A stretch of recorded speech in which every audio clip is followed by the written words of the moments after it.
새 용사의 전설. 역대상 11장 15절에서 25절 말씀입니다. 30 우두머리 중 세 사람이 바위로 내려가서 아둘람 굴 다윗에게 이를 때에 블레셋 군대가 르바임 골짜기에 진쳤더라. 그때 다윗은 산성에 있고 블레셋 사람들의 진영은 베들레헴에 있는지라.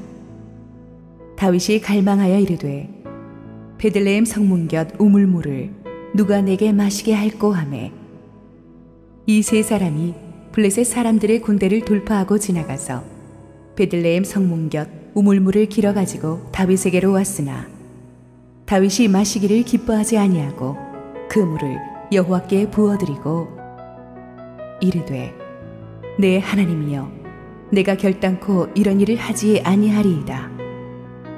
생명을 돌아보지 아니하고 갔던 이 사람들의 피를 어찌 마시리이까 하고, 그들이 자기 생명도 돌보지 아니하고 이것을 가져왔으므로 그것을 마시기를 원하지 아니하니라. 세 용사가 이런 일을 행하였더라. 요압의 아우 아비새는 그 세 명 중 우두머리라.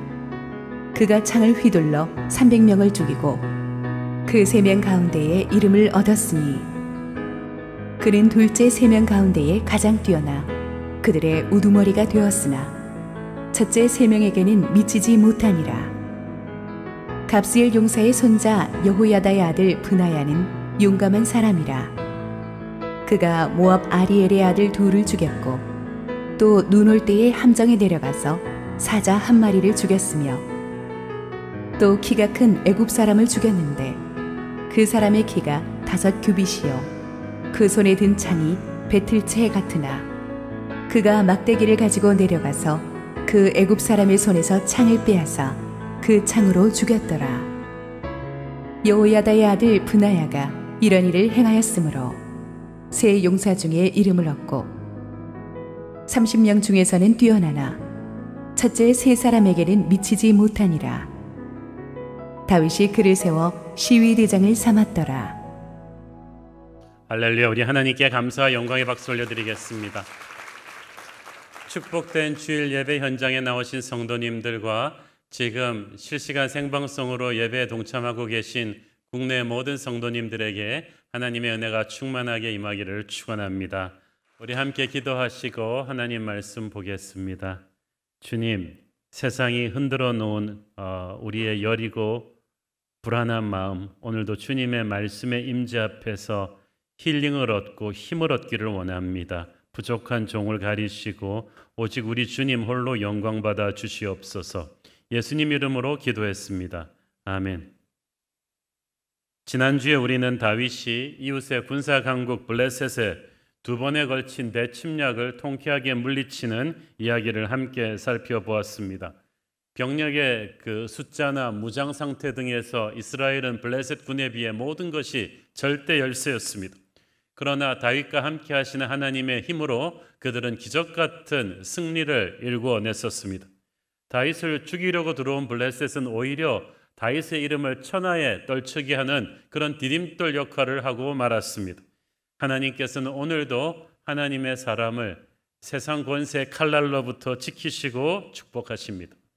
오늘과 다음 주에는 잠깐 카메라의 렌즈를 잠깐 다른 각도로 돌려보기를 원합니다.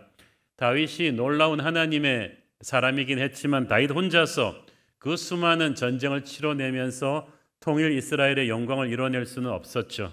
다윗 옆에는 하나님께서 붙여주신 수많은 충성스러운 신하들이 있었습니다.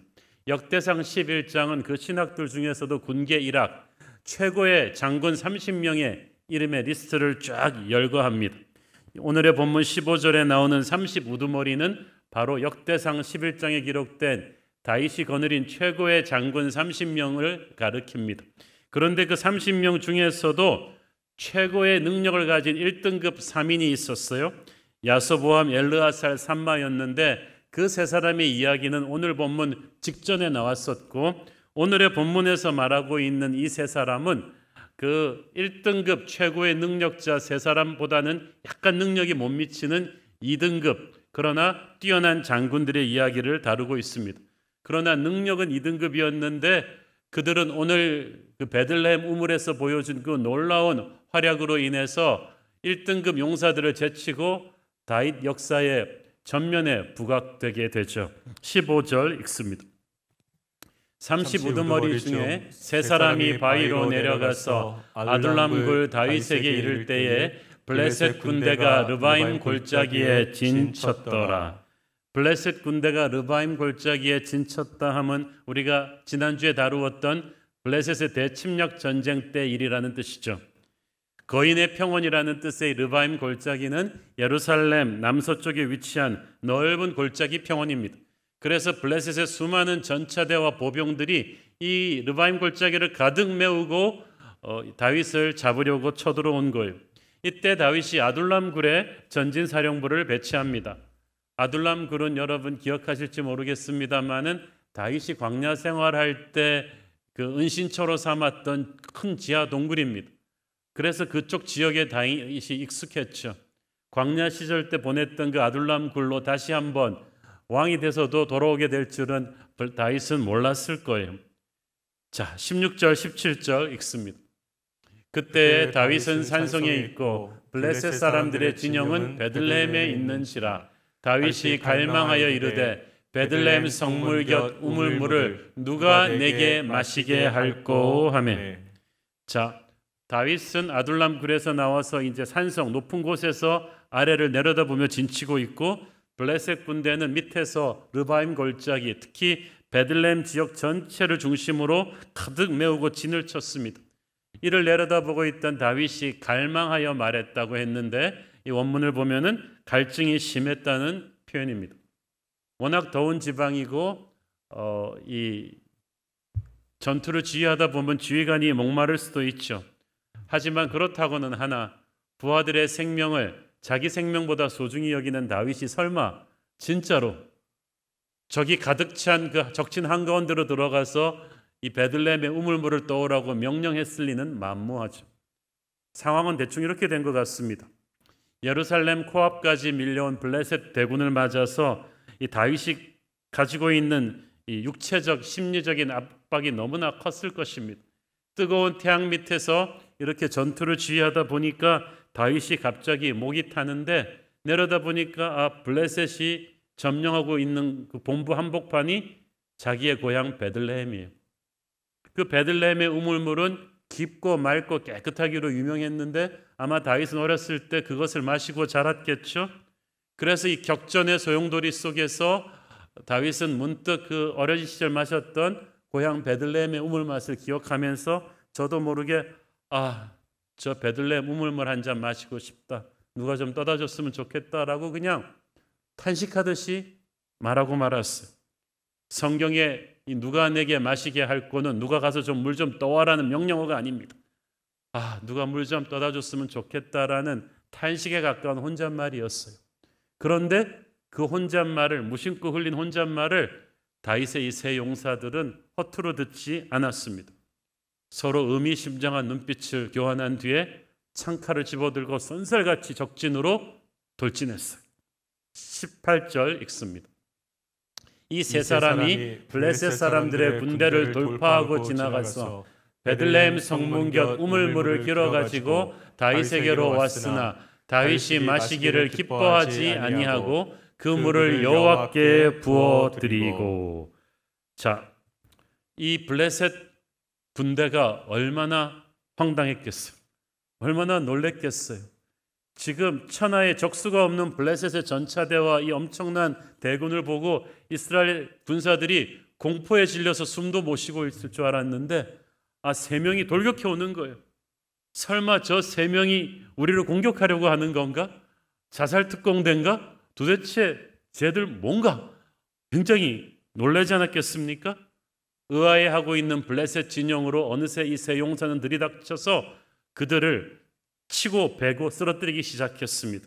성경은 세 사람이 블레셋 군대 사이를 돌파하고 지나갔다고 했는데 이는 충돌하고 쪼갰다는 뜻입니다. 밤에 은밀하게 침투한 게 아닙니다.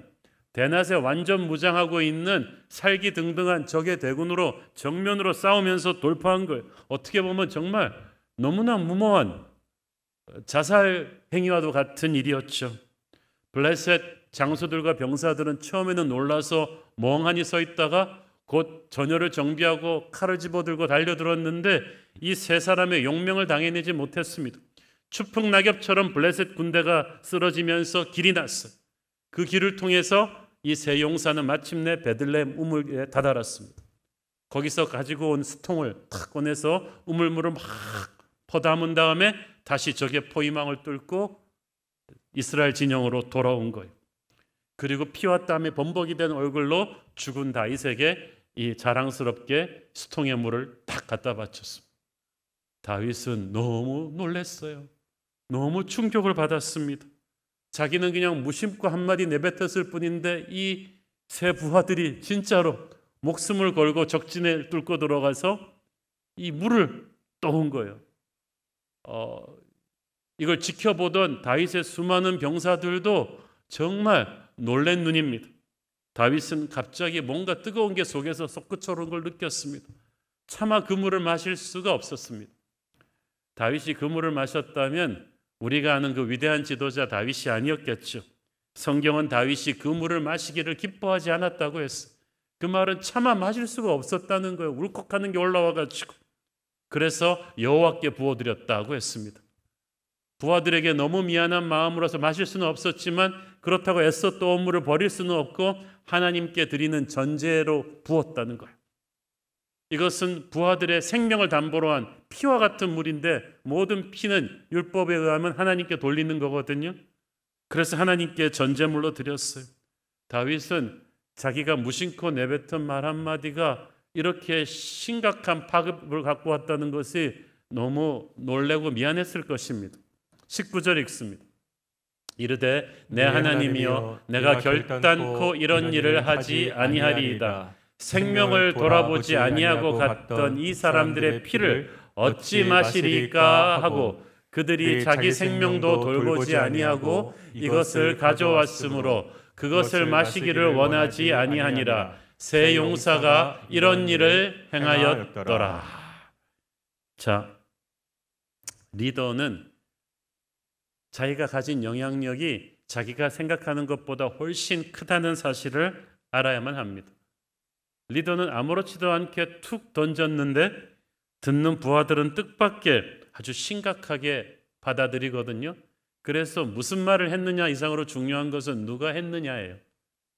사회 직장 생활에서 여러분 중에 혹시 리더의 자리에 계신 분들, 우리 팀장님들, 부장님들, 사장님들, 원장님들, 장장장님들 잘 들으세요. 여러분의 한마디 말과 행동의 영향력은 큽니다. 저는 부드럽게 말했는데요. 사자가 웃으면서 해도요. 토끼가 인상 쓰는 것보다 더 무서운 거예요. 여러분 영향력이 있어요. 언행을 조심하셔야 돼요. 부모는 가정의 리더입니다. 자녀들 앞에서 말과 행동을 가려서 하셔야 돼요. 안 그러면 아이들 마음은 그게 굉장히 심각하게 남거든요. 다윗은 그것을 이번에 느끼고 많이 가슴 아팠을 거예요. 자, 그러나 결과적으로 보면 이 세 용사가 블레셋의 포위망을 뚫고 베들레헴의 우물물을 퍼온 사건은 전쟁의 향방을 뒤집는 굉장한 전화위복이 되었어요. 양쪽 병사들의 사기 진작이 있어서 말이죠. 무엇보다 이 일은 처음에 이스라엘을 얕잡아보고 골짜기를 가득 전차대로 메우고 쳐들어온 천하의 강군 블레셋에게 엄청난 충격을 주었을 것입니다. 그들은 이때까지 아무도 거치는 게 없었어요. 이스라엘은 공포에 질려 있을 줄 알았는데 세 용사가 딱 3명이 자기들 진영을 침투한 거예요. 처음에는 믿을 수가 없었어요. 쟤들 목표가 뭐지 도대체? 죽으려고 들어오는 것 같은데 우리의 왕을 노리는 건가? 그것도 아닌 것 같은데 우리 장군님을 노리나? 그것도 아닌데 우리의 군량을 노리는 거? 그것도 아닌 것 같아. 도대체 무슨 목적으로 딱 3명이서 목숨 걸고 우리 진영에 뛰어드는 것인가? 그리고 너무 잘 싸워서 아무도 당해낼 자가 없어서 포위망이 뚫렸는데 그렇게 죽어라고 싸워서 한다는 게 우물물 한 컵 퍼가는 거예요. 너무 놀랐어요. 도대체 쟤들은 뭐냐? 아마 즉시로 이스라엘군 안에 침투해 있는 블레셋 스파이들을 풀어서 도대체 상황이 어떻게 된 건지를 알아봤겠죠. 그리고 그 다음날 상황을 파악하고 더 충격받았어. 뭐라고? 자기들 왕 다윗이 고향에 우물물 한번 먹고 싶다 그랬다고? 3명이 그것 때문에 목숨을 걸었다고? 자기의 왕에게 물 한 컵 퍼드리기 위해서? 그리고 그 3명한테 우리가 이렇게 다 뚫렸다고? 블레셋 왕은 얼굴이 빨갛게 돼가지고 다윗의 신하들은 저렇게 용맹한데 니들은 뭐냐? 이게 도대체 무슨 창피냐? 그러면서 야, 다윗의 신하들은 정말 무섭구나. 하나같이 다윗을 닮았구나. 단 3명에게 이렇게 우리의 진영이 유린당하면 저 전체 군대와 우리가 전면전을 벌였을 때 우리가 승산이 있을까? 블레셋의 사기는 땅으로 가라앉았을 것입니다. 반면에 블레셋을 겁내고 있던 이스라엘 군대의 사기는 하늘을 치솟았을 거예요. 천하의 강군이라고 믿었던 블레셋 군을 닭 3명이 들어가서 저렇게 휘젓고 들어오는 걸 보면서 하나님께서 우리와 함께 하시는구나. 그리고 그 3명이 또 물을 참아 마시지 못하고 하나님께 바치면서 울먹이는 왕을 보면서 이스라엘 병사들은 전부 다 가슴에 피가 끓었습니다. 이런 왕을 위해서라면 우리는 저 3명처럼 목숨을 바칠 수 있어. 그리고 저 블레셋 별거 아니야. 딱 3명으로도 뚫을 수 있다면 전면전을 해도 우리는 이길 수 있겠어. 막 그래서 이스라엘의 사기는 하늘을 찔렀어. 그래서 그 다음날 벌어진 전투에서 하나님께서는 이스라엘이 블레셋을 거의 전멸시키는 승리를 거두게 하시지 않습니까? 지난주에 우리가 배웠죠. 그래서 이 세 용사의 이야기는 전설이 되었습니다. 다윗은 예수 그리스도의 모형입니다. 다윗이 이스라엘의 왕이었던 것처럼 예수께서 우리의 왕이 되셨습니다. 우리를 위해 자기의 생명을 주신 우리의 왕을 위해서 우리는 충성합니다. 다윗의 소원에 세 용사가 목숨을 걸고 충성했듯이 우리는 교회 머리이신 예수님의 소원을 위해서 목숨을 걸고 충성합니다. 다윗이 무심코 탄식에 가깝게 자기의 소원을 말한 것뿐이지만 세 용사가 그 말 한마디에 목숨을 걸었던 것처럼 우리는 우리 주님의 마음속에 있는 소원이 무엇인지 압니다. 그것은 땅끝까지 복음이 전해진 것이고 가난하고 병든 자를 구제하는 것이며 교회를 교회되게 세우는 것입니다. 우리는 그 주님의 소원을 위해서 우리의 호흡이 다하는 날까지 충성을 다할 줄로 믿습니다. 중요한 것은 이 세 용사가 정말 주군의 마음을 헤아리는 다른 병사들과는 다른 충성심이 있었다는 거예요. 여러분, 사실 그 자리에 다윗이 내 고향 베들레헴의 우물물이 먹고 싶구나 하고 다윗이 탄식처럼 내뱉었을 때 그 말을 이 세 사람만 들었겠어요? 특히 모든 장군들이 다 들었을 텐데 특히 이 세 사람보다 능력이 한 등급 위였던 1등급의 세 장군은도 듣고 움직이지 않았어요. 그들은 이 세 용사보다 더 전투력이 뛰어났기 때문에 이 세 들어갔으면 살아날 확률이 더 높았음에도 불구하고 움직이지 않았어요. 보니까 신실함은 능력순이 아닌 것 같아요. 아마 어떤 장군들은 다윗이 베들레헴의 우물을 마시고 싶다 그러니까 속으로 그랬겠죠. 아니 목이 마르시면 여기 아둘람 우물을 드시면 되지 물이 에비앙이나 삼다수나 풀무원이나 다 똑같이 그 물이지 굳이 그렇게 까다롭게 이 전쟁터에서 굳이 베들레헴 우물물을 드시겠다는 건 또 뭐야? 라고 속으로 생각했겠죠. 또 어떤 장군은 you gotta be kidding. 왕도 농담이시겠지. 적의 대군이 저렇게 첩첩이 둘러싸고 있는 저 베들레헴의 우물로 누가 들어가? 상식적으로 그게 가능한 일이야? 왕이 너무 힘드시니까 잠깐 분별력을 잃으셨나 봐. 이건 심각하게 받아들일 일이 아니야 라고 못 들은 척 무시해버렸을 거예요. 그런데 말이죠. 아까도 말씀드렸듯이 다윗이 지금 나 목마르니까 아무 물이나 좀 떠와라 이렇게 한 거 아니잖아요. 베들레헴의 우물물이 마시고 싶다는 다윗의 마음속에 어떤 고뇌가 있었는지 그 마음을 읽었어야죠. 지금 다윗은 10년이 넘는 광야 생활과 내전을 거쳐서 통일 이스라엘의 왕이 되었어요. 아직 시간적으로 예루살렘 정복도 아직 안 된 상태예요. 그런데 막 왕이 오르자마자 이 블레셋이 엄청난 대군을 일으켜서 다윗을 잡고 나라를 멸망시키려고 온 거예요. 다윗의 어깨에 짊어진 중압감이 얼마나 컸는지 짐작이나 가십니까? 그래서 정말 블레셋이 쳐들어왔다는 소식 듣는 순간부터 다윗은 잠도 자지 못하고 피곤에 지쳐 있습니다. 그리고 전쟁터에 나와 보니까 상황은 생각보다 심각해요. 르바임 골짜기를 가득 메운 적군이 특히 사령부를 고향 베들레헴에다 딱 설치하고 진을 치고 있는 것. 그걸 보면서 다윗이 그만 맥이 풀리듯이 고향 베들레헴의 우물을 마시고 싶다는 말을 내뱉은 거예요. 그 말 한마디에는 지금까지 다윗이 참고 참아왔던 그 수많은 위기와 아픔과 리더로서의 외로움이 다 담겨 있었어요. 다윗도 왕이기 전에 한 인간입니다. 지금 37살밖에 안 된 우리 교회 그 청년부 나이란 말이에요. 고향이 있고 가족이 있습니다. 그의 어깨에 짊어진 짐이 너무나 크고 힘들었을 것입니다. 그래서 아무리 담대한 리더도요, 이렇게 너무 힘들고 어려운 상황에서 계속 오다 보면 어느 순간에 맥이 탁 풀리는 때가 있어. 누가 내게 따뜻한 노래 한마디 해줬으면, 정말 수고하셨다는 위로 한마디 해주었으면.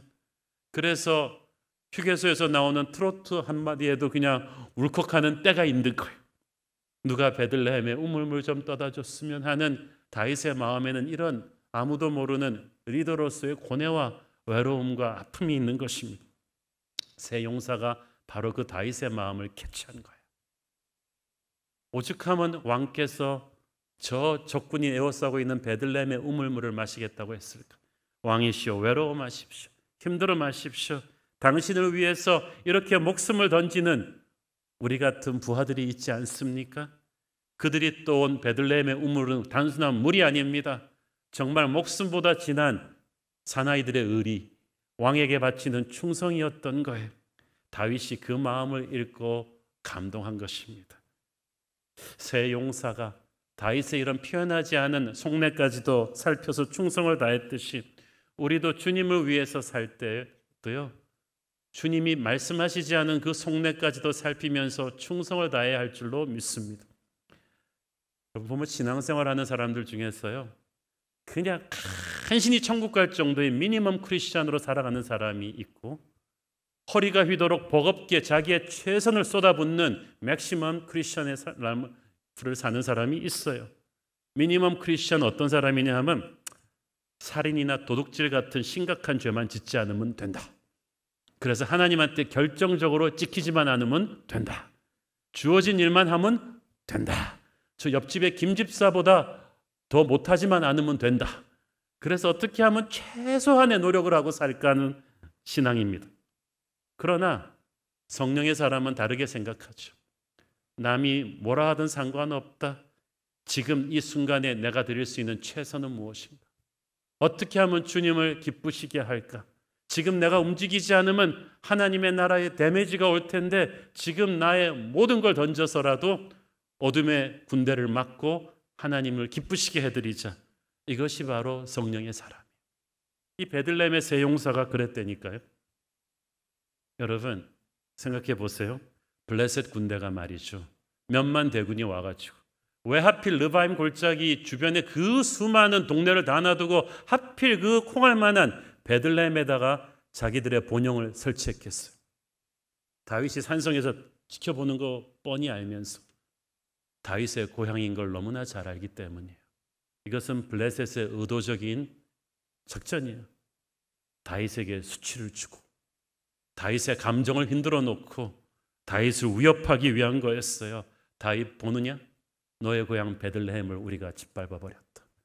블레셋의 본영을, 이 베들레헴의 본영을 설치했다는 말은 이미 다윗의 친지와 친구들을 많이 죽이거나 포로로 삼았다는 얘기죠. 다윗이 뛰놀던 그 정든 고향 이 베들레헴이 블레셋의 말발굽에 짓밟혀 있는 것을 블레셋은 다윗한테 보란듯이 시위합니다. 이것 봐라, 이제 네 고향 베들레헴부터 시작해서 우리는 네가 가장 사랑하는 걸 다 파괴시켜 버릴 것이다. 그리고 너를 잡을 것이다. 여기는 너의 멸망의 시작이 될 것이다 라는 위협을 다윗에게 하고 있는 거예요. 어찌 보면 다윗이 이성을 잃고 화가 나서 마구 공격해 오기를 기다리고 있는지도 몰랐습니다. 블레셋의 그런 의도를 읽은 다윗은 분노를 절제하면서도 마음이 힘든 건 어쩔 수 없었어요. 내 고향 베들레헴의 우물물을 마셨으면 하는 다윗의 그 탄식에는 우리 고향 베들레헴이 저렇게 짓밟혀서는 안 되는데, 나에게 수치 주려는 블레셋에게 이렇게 무너져서는 안 되는데 하나님이여 나를 도우소서 하는 다윗의 기도가 담겨 있는 거예요. 그래서 이 세 명의 용사가 자기의 왕을 수치를 주려는 그들 블레셋의 의도를 알고 블레셋 대군 한복판으로 치고 들어간 거예요. 그래서 베들레헴의 우물물을 떠옵니다. 이것은 다윗에게 치욕을 안기려던 블레셋에게 그 치욕을 그냥 돌려준 거예요. 야, 단 3명에게도 뚫리는 너희 블레셋이 잠시 이 베들레헴을 점령했다고 해서 너희들은 아무것도 아니다. 우리의 죽은 다윗은 이렇게 모욕당할 뿐이 아니시다. 여기서부터 시작해서 이 베들레헴은 수치의 땅이 아니라 이제 블레셋에게 반격을 가하는 역전의 땅이 될 것이다. 이 세 용사가 그것을 보여준 거예요. 블레셋에게 간담을 서늘하게 해주고 오니까 다윗이 얼마나 마음이 좋았겠어. 아, 대단하구나. 너희들이 내 마음을 알았구나. 속이 뻥 뚫린다. 그리고 반격이 시작되었습니다. 그래서 베들레헴부터 시작해서 다윗의 군대는 블레셋에게 역공을 가해서 거의 적을 괴멸시키죠. 그리고 다윗을 수치주려고 했던 베들레헴은 그 뒤 1000년 뒤에 다윗의 자손 예수 그리스도가 태어나는 거룩한 마을이 됩니다. 사랑하는 여러분, 마귀는 오늘도 여러분이 가장 사랑하는 베들레헴을 인질로 삼고 하나님께 쓰임 받으려는 여러분의 마음을 흔들 것입니다. 걱정하지 마십시오. 강하고 담대하십시오. 마귀는 결코 여러분의 베들레헴을 무너뜨릴 수 없어요. 하나님께서 여러분과 함께 하실진데 마귀가 공격했던 베들레헴은 오히려 승리의 장소가 될 줄로 믿습니다. 이 베들레헴의 전설을 쓴 이 세 용사가 그렇게 만들었어요. 그래서 다윗의 가슴에 깊이 각인된 거예요. 이 세 용사의 이 베들레헴 우물의 전설을 이야기하면서 바로 그 다음에 아비새와 브나야 이 세 용사 중에 2명의 이야기가 각각 따로 나옵니다. 이게 어떤 포맷인가 하면요, 그 마블사의 어벤져스 영화를 보면은 지구의 슈퍼 히어로들이 외계 침략군을 물리치는 그 영화잖아요. 그리고 나서 그 다음 영화들은 뭐냐면 슈퍼 히어로들 한 명씩 소개를 해요. 뭐 캡틴 아메리카라든지 아이언맨이라든지 토르라든지 이렇게 해가지고 이 슈퍼 히어로들이 개개인별로 어떻게 슈퍼 히어로가 됐는지 스토리를 소개해 주는 거예요. 이 마찬가지예요. 베들레헴 삼총사의 이야기를 하고 나서 이 삼총사 중에 2사람이 어떤 인물인가를 소개를 합니다. 기가 막힌 스토리가 또 있어요. 첫 번째로 이 세 용사 중에 아비새를 소개합니다. 20절 읽습니다. 요압의 아우 아비새는 그 3명 중 우두머리라. 그가 창을 휘둘려 300명을 죽이고 그 3명 가운데 이름을 얻었으니. 아비새를 어떻게 소개하죠? 요압의 아우다. 간단하지만 이것은 아비새의 인생에 벗어나고 싶었던 큰 버든을, 중압감을 말하고 있는 거예요. 형이 너무 유명해요. 요압, 다윗 군대 총사령관. 그래서 어디를 가든지 아비새는 아비새로 소개되고 싶은데 꼭 요압의 아우, 요압의 아우. 그러니까 살기 쉽지 않았을 거예요. 조금만 못하면 에이크, 형 망신시키는 동생 같으니라고. 좀 잘하면 잘하는 대로, 야, 그렇게 막강한 형이 뒷배가 되어지는데 그 정도도 못하면 바보 아니냐? 이런 말 들으니까 믿져야 본전이에요. 그러니까 아비새가 참 이 형의 그림자를 벗어나기가 쉽지 않았을 거예요. 또 형의 후광만 있은 것은 아니고요. 형 때문에 아비새가 힘든 적도 있었어요. 지난번에 기억하시죠? 그 동생 아사헬의 원수를 갚기 위해서 요압이 사울의 군대의 사자 이 아브넬을 암살해 버렸잖아요. 다윗 왕의 허락도 없이. 그때 요압이 동생 아비새 데리고 같이 했거든요. 그래가지고 그때부터 형제가 다 다윗의 눈밖에 났어요. 그래서 아비새에게 있어서 형 요압이라는 존재는 인생에 도움이 되는 것 같기도 하고 안 되는 것 같기도 한 굉장히 부담스러운 존재였는데 아비새가 정말 신실한 충성심으로 요압과 자신을 차별화시킵니다. 형 못지않은 영웅이 돼요. 오늘 본문에 보니까 아비새가 창을 휘둘러 300명을 죽였다고 돼 있죠. 비무장한 민간인 300명이 아니라 중무장한 블레셋의 최고 정예병 300명을 죽인 거예요. 그러니까 이 전쟁에서 이 블레셋 군대 300명을 죽이면서 엄청난 물꼬를 터준 거예요. 전쟁의 순공신 중에 하나입니다. 여러분 300명과 싸워서 이기려면 적어도 300번은 창과 칼이 부딪혔을 것이고 자기도 300번 죽을 고비를 넘겼다는 거예요. 그리고 그 공로로 그는 우두머리가 되었다고 했어요. 그뿐이 아니라 아비새는 그 뒤 다윗의 인생에서 계속 다윗 왕 곁을 지키면서 수많은 전투에서 공을 세웁니다. 특히 아비새는 나중에 압살롬의 반역 때 수많은 다윗 밑에 장군들이 배신하고 압살롬에게 붙었을 때도 변함없이 다윗 곁을 지킵니다. 그리고 군대를 지휘해서 발랑군을 진압하죠.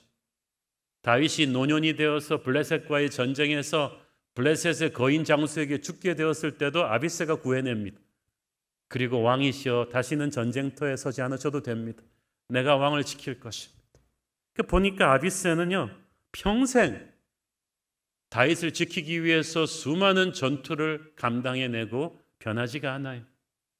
수많은 사람들이 다윗을 배신하고 떠날 때도 아비새는 다윗의 곁을 지킵니다. 저는 그래서 이 복음성가 중에 그거 있잖아요. 세상 변하고 사람들 주를 떠나도 나는 주를 섬기리. 그게 아비새의 주제곡이에요. 제가 아비새의 별명을 붙인다면 의리 그렇게 하고 싶어요. 성경 말씀에 맡은 자들에게 구할 것은 충성이라고 했는데 수십 년 동안 충성의 신하로 자리매김한 것이 아비새입니다. 그래서 훗날 사람들은 더 이상 요압의 아우 아비새라 그러지 않아요. 저는 저와 여러분 또한 끝까지 주님 곁을 지키는 충성스러운 아비새 같은 주의 종 되기를 축원합니다. 아비새와 함께 또 이 베들레헴 삼총사 중에서 유명해진 인물이 바로 브나야입니다. 22절 읽습니다. 갑세엘 용사의 손자 여호야다의 아들 브나야는 용감한 사람이라. 그가 모압 아리엘의 아들 둘을 죽였고 또 눈 올 때 함정에 내려가서 사자 한 마리를 죽였으며. 이 브나야는 여호와께서 세우신다는 뜻인데 믿음 좋은 제사장 여호야다의 아들입니다. 특히 성경은 브나야에 대해서 설명할 때 용감한 사람, a valiant fighter라고 했는데 다윗의 장수들이 다 용감했는데 특히 이 브나야의 용감성은 특출났던 것 같습니다.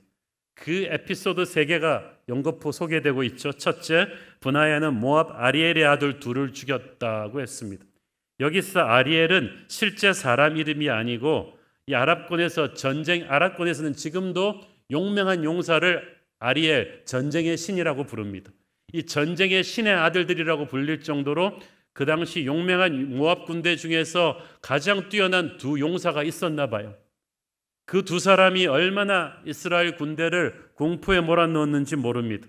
이 두 명을 브나야가 죽입니다. 그것도 같은 날 죽였어요. 이것은 보통 일이 아닙니다. 모든 이스라엘이 두려워하는 모압 최고의 전사들과 동시에 싸웠다는 얘기잖아요. 자기도 목숨 걸고 한 거예요. 아마 이 두 모압 전사들이 이스라엘에 큰 위협을 가져왔기 때문일 것입니다. 브나야는 항상 쉬운 조건에서 싸운 적이 없어요. 불리한 조건이지만 나라를 지키기 위해, 왕께 충성을 다하기 위해 자기 생명을 던집니다. 두 번째 또 있습니다. 그는 눈 올 때 함정에 내려가서 사자 한 마리를 죽였다고 했어요. 이것도 간단히 읽어 넘길 일이 아닌 게요. 여러분, 팔레스타인에는 더운 지방이라서 눈이 오지 않아요. 눈이 오는 데는 팔레스타인에서 굉장히 높은 고원지대예요.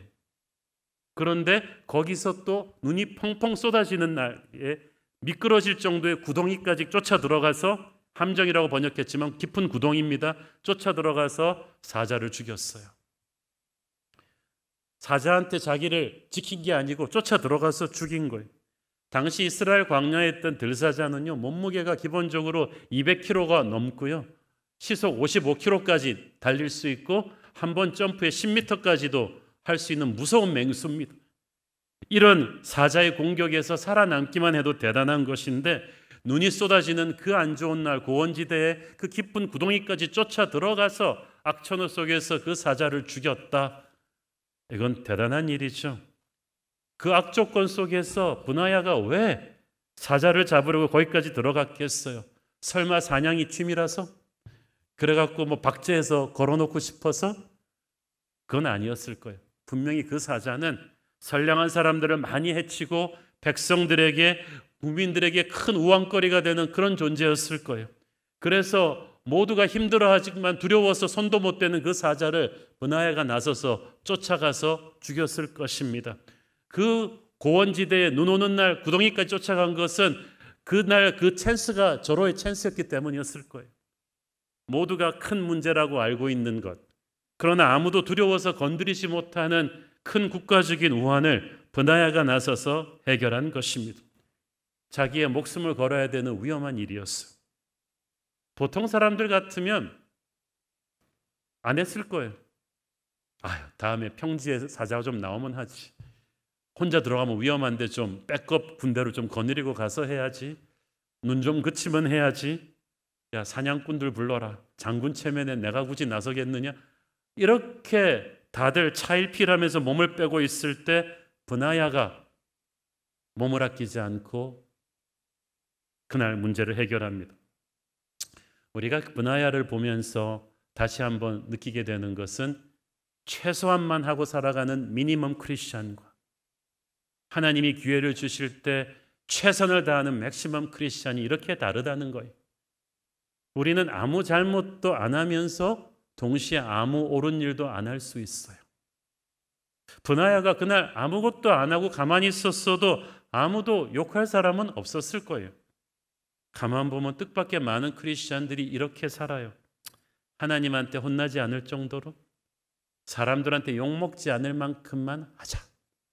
그런다고 뭐 내 천국행 티켓이 캔슬되는 것도 아닌데 최소한만 하자. 율법적 사고방식이에요. 그러나 이와 다르게 이 위기는 하나님께 헌신하라는 기회인가 보다. 어떻게 하면 주님을 기쁘게 해드릴까 하면서 최선을 다하는 성령의 사람, 맥시멈 크리스천 라이프를 사는 사람이 있어요. 브나야가 그런 사람이에요.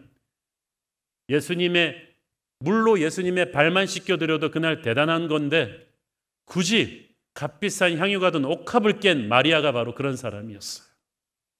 안 해도 되지만 주님을 사랑해서 최선을 다하는 거예요. 오늘 내가 하지 않으면 하나님의 나라가 위협이 받을 수 있다. 우리 주님의 마음이 아프실 것이다.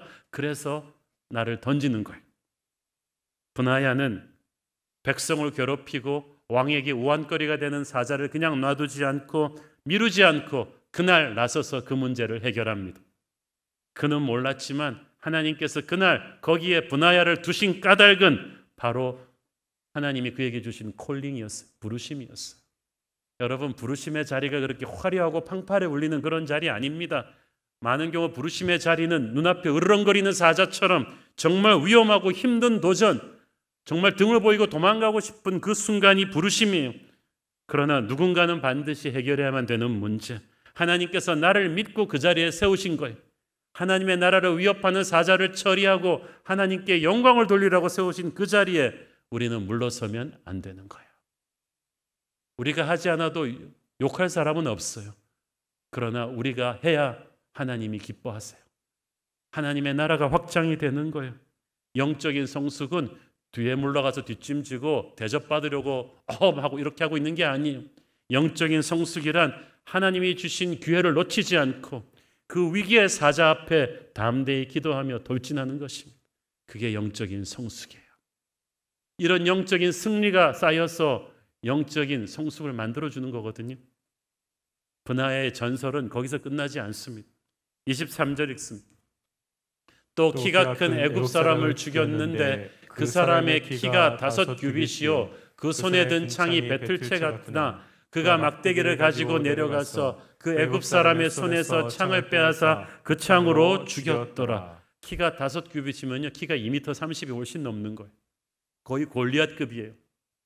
왜 그런 애굽 사람과 브나야가 싸우게 되었는지는 잘 모르겠습니다만은 당시 중동 최강의 군대를 갖고 있던 애굽은 애굽 출신 병사들은 가장 몸값을 많이 받는 용병들이었을 것입니다. 그래서 이스라엘을 침략하는 블레셋이나 모압이나 다른 나라 부족들이 아마 그에게 몸값을 주고 사온 사람이겠죠. 그래서 이 애굽 용사를 앞에 세우고 이스라엘 군대를 많이 죽이면서 공포에 몰아넣으면서 나라의 안전을 위협하고 달려들었을 거예요. 모두가 두려워하는 그 애굽인 용병을 향해서 또 브나야가 나서서 공격한 거예요. 여기서도 보면요, 브나야가 애굽인으로부터 간신히 자기를 지킨 게 아니라 쫓아 들어가서 그를 공격했다고 했어요. 그가 휘두르고 있는 창이 얼마나 무시무시한지 배틀채, 실을 빼고 옥담을 짜는 배틀같이 거대한 거였어요. 이걸 막 풍차처럼 휘두르는 거예요. 거기에 비하면 브나야가 든 작은 막대기는 저 거인을 죽이기에는 어림도 없어요. 그의 가난한 나라는 그것밖에 무기를 못 준 거예요. 그러나 브나야는 자기의 나라를 탓하지 않았어요. 나한테 이따위 무기나 주고 싸우려고 하다니, 왜 나만 장군이니까 왜 나만 싸워, 이렇게 하지 않았어요. 브나야는 그 순간에 애굽인의 월등한 무기와 자기의 열등한 무기를 보는 순간 아무도 생각하지 못한 담대함으로 치고 들어가서 자기의 막대기를 버리면서 애굽의 창을 뺏어가지고 그의 창으로 그를 죽여버렸어. 놀라운 발상의 전환 아닙니까? 자기 막대기로는 도저히 죽일 수 없는 거인이니까 애굽인의 창으로 애굽인을 죽입니다. 그날 그 애굽의 용사는 지금까지 수많은 사람들을 죽였던 자기의 창이 자기를 죽이게 될 줄은 꿈에도 몰랐을 거예요. 그날 임자 만난 거예요. 옛날 그의 죽은 다윗이 그랬던 것처럼, 다윗이 골리앗을 쓰러뜨리고 나서 골리앗의 칼로 골리앗의 목을 베잖아요. 순간 브나야는 애굽인을 쓰러뜨리면서 지켜보던 수많은 이스라엘 군대에게 용기를 주었을 것입니다. 이스라엘아, 적의 창을 두려워하지 마라. 적의 월등한 무기를 두려워하지 마라. 나처럼 적의 무기를 써서 적을 죽여라. 하나님께서 우리와 함께 하실 것이다. 그날 브나야는 새로운 전설을 만들었습니다. 이 브나야를 보면요, 눈 오는 날에 사자를 잡을 때도 그렇고, 이 큰 창을 휘두르는 무시무시한 애굽인을 죽일 때도 그렇고, 한 번도 쉬운 도전과 맞선 적이 없어요. 그러나 브나야는 자기가 나서지 않아도 아무도 얘기 안 할 거지만 주군을 향한 충성으로 그 담대한 도전의 자리로 가장 먼저 뛰어들었어. 그리고 그것이 하나님의 은혜가 브나야에게 부어지게 하는 축복의 계기가 되었습니다. 여러분, 위기가 없으면 기회도 없어요. 성경에서 말하는 우리가 알고 있는 가장 위대한 믿음의 영웅들이 어떻게 믿음의 영웅들이 되었나요? 하나님 아니면 돌파할 수 없는 위기를 돌파하고 그렇게 된 거예요. 당장은 재앙 같아 보이는 위기였지만 그것은 그들로 하여금 하나님의 영광을 드러내는 축복의 계기가 되었습니다. 안 해도 되는 일을 하는 것, 옥합을 깨는 그 헌신. 가만 보면요, 주님의 일을 할 때도요, 교회에서 주일학교를 가르치는 분들이나 안내하는 분들이나 데코하는 분들이나 보면은요, 정말 미니멈으로 하는 분들이 있고, 딱 자기 시간 딱 끝나면 52시간 딱 채우고 퇴근하는 분이 있고, 어떤 분들은요, 정말 저렇게까지 안 해도 되는데 할 정도로 버겁게 헌신하고 버겁게 헌금하고 자기의 시간과 정성을 쏟아서 브나야처럼 교회에 위기가 있고 도움만 필요하다 그러면 달려오는 분들이 있어요. 목사인 제가 막 감동이 되는 그런 분들이, 그런 브나야들이 많아서 새로운 교회가 이런 부흥을 이룰 수 있었다고 저는 믿습니다. 그들은, 이들의 특징, 능력은요, 사실 1등급 용사들보다 조금 부족합니다. 그러나 그들은 부족한 능력을 담대한 충성심으로 메꾸어 버렸어요. 그래서 전설이 됩니다. 24절 25절 보십시오. 여호야다의 아들 브나야가 이런 일을 행하였으므로 세 용사 중에 이름을 얻고 30명 중에서는 뛰어나나 첫째 세 사람에게는 미치지 못하니라. 다윗이 그를 세워 시위대장을 삼았더라. 계속 그 말이 나오는 거예요. 1등급 세 사람보다는 미치지 못했다는 말은 능력 면에서는 좀 떨어졌다. 그러나 충성과 용기가 1등급 용사들을 뛰어넘었기 때문에 다윗이 그들을 귀하게 여겼고 그들을 중하게 사용했다는 거예요. 그 대표적인 예가 브나야입니다. 첫째 세 사람에게는 미치지 못하는 능력임에도 다윗이 브나야를 시위대장을 삼았다. 앞뒤가 안 맞아요. 이건 마치 그 내신 등급이 최고가 아닌데도 국비 장학생으로 그를 선발했다고 똑같은 말이에요. 시위대장이라 하면 왕의 생명을 책임지는 사람이에요. 당연히 나라 최고의 무사를 거기다 세워야 돼요. 그러면은 30용사 중에서도 당연히 최고의 능력을 가진 1등급들을 세워야 되는데 능력이 조금 떨어지는 2등급 중에서 브나야를 다윗이 시위대장에 세웁니다. 왜? 베들레헴의 전설 때문이죠. 눈 오는 날의 사자의 전설, 애굽인을 쓰러뜨린 전설, 이걸 쭉 보면서 다윗은 능력은 1등급에 비해 떨어질지 몰라도 삶의 자세가, 이 브나의 가슴에 피 끓어오르는 이 충성이 감동이 된 거예요. 이 사람에게 나의 목숨을 맡겨야겠다. 시위대장. 언제까지 다윗의 시위대장을 하느냐? 수십 년이 넘도록 해요. 다윗의 아들 솔로몬 때까지 왕을 지킵니다. 수많은 반란 사건이 일어났지만 브나야는 미동도 하지 않고 다윗의 곁을 지켜요. 아비새나 브나야가 다윗에게 이렇게 귀하게 존귀하게 쓰임받은 것은 눈에 보이는 성과 때문이 아니었어요. 그들에게는 그들보다 능력 면에서는 더 뛰어났던 1등급 용사들이 없는 something, 뭔가가 있었어요. 그것은 남들은 그냥 안 찍힐 정도로 출근 도장만 겨우 찍고 옆에 사람하고는 안 떨어질 정도만 주어진 일만 간신히 해내고 퇴근할 때 이들은 퇴근이 뭐야? 주군을 위해서 안 해도 되는 파격적인 헌신을 하는 거예요. 남들은 그냥 물 뿌려서 간신히 주님의 발을 씻을 때 값비싼 향유가 든 옥합을 깨버리는 거예요. 다윗이 명령하지 않았어요. 그러나 베들레헴의 우물물을 바라보는 주군의 마음을 읽고 적진 한가운데로 뚫고 들어가서 우물물을 파옴으로써 적의 간담을 서늘하게 하고 아군의 사기를 진작시키고 다윗의 마음에 감동을 심어주었던 이 베들레헴 삼총사, 다윗은 너무나 큰 감동을 받고 그들을 존귀하게 높여주었습니다. 그리고 그들은 평생 그 베들레헴 우물에서 보여주었던 충성을 변함없이 증명해 보였어요. 수많은 부하들이 세월이 지나면서 다윗을 배신하고 떠났어도 이 베들레헴 삼총사는 다윗의 곁을 지킵니다. 주님이 우리에게 기대하시는 것은 바로 이런 신실한 충성심이에요. 못생긴 나무가 산을 지킨다고요? 능력이 조금 떨어져도요? 이런 신실한 충성심으로 주님을 보필하십시오. 꼭 안 해도 되는데 하는 거예요. 능력이 조금 부족하지만 열심히 하는 거예요. 적당히 해도 되는데 최선을 다하는 거예요. 누구 눈치 보고 남에게 미루지 않고 상황이 힘든 거 핑계하지 않고 그냥 내 모습 이대로 주님을 위해서 걸레처럼 자기를 던지는 이런 브나야 같은 충성된 일꾼을 주님은 찾고 계십니다. 주님께서 세상에 약하고 미천한 존재들을 쓰셔서 강하고 잘난 것들을 부끄럽게 하십니다. 왜? 세상에 약하고 미천하지만 충성스러우니까. 저와 여러분이 그런 존재들 되기를 바랍니다. 우리가 능력이 부족해도요, 이런 충성심이 있으면 주님이 우리를 귀하게 써주실 줄로 믿습니다. 마지막 시대에 주님이 이렇게 쓰는 그런 용사들 되기를 축원합니다. 기도하겠습니다. 주님 은혜를 감사합니다. 베들레헴 세 용사의 전설을 보면서 간신히 주어진 일만 하고 가는 우리의 매너리즘에 빠진 신앙을 회개하게 됩니다. 주님, 상황을 불평하지 않고 주님이 오늘 내게 주시는 그 도전의 기회 앞에, 헌신의 기회 앞에 물러서지 않고 나의 옥합을 깨는 최선을 드리게 하옵소서. 주님, 목마르십니까? 제가 가서 블레셋을 뚫고 베들레헴의 우물물을 갖다 바칠 것입니다. 주님, 우리를 사용하여 주시옵소서. 예수님 이름으로 기도했습니다. 아멘.